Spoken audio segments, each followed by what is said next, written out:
We're Ty and Kristen Bryant, and we have been fostering for a year. We have our first placement, and we've had him about a year now. And we said yes because foster care is the gospel in action, and God is close to the brokenhearted.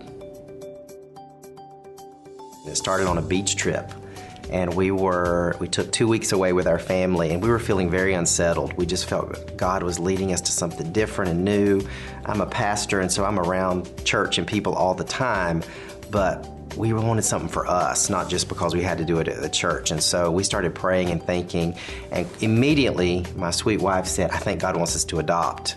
And I'm like, I don't know if God wants us to do that. We just had our third child. I felt my quiver was full, and so she just said, I really think that. And we kept praying and realizing that adoption was not necessarily what God was calling us to do, but just to love orphans and love the needy and the least and the lost where they are.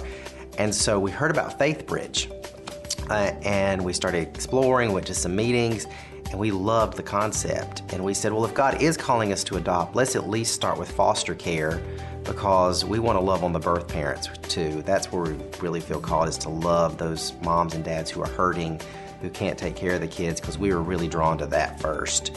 And then if God leads us to a child that needs a permanent home, we'll be there. But let's really first focus on the foster care. And so it took me a year. She was already there, even after our first Faith Bridge meeting.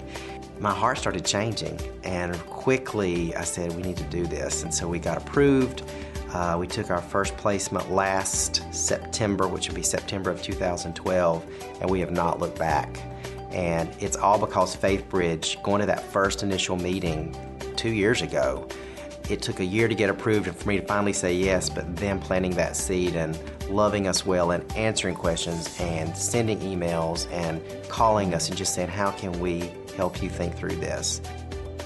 We saw the need. We saw some children we had interacted with, and we saw the situations they were in, and we wanted to be a part of that. You know, we wanted to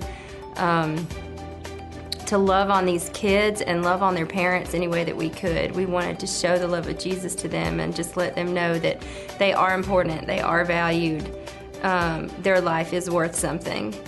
It was Faith Bridge playing a big part in, you know, supporting us. I don't know how we could do what we do without the support that we've gained through Faith Bridge and the community of care.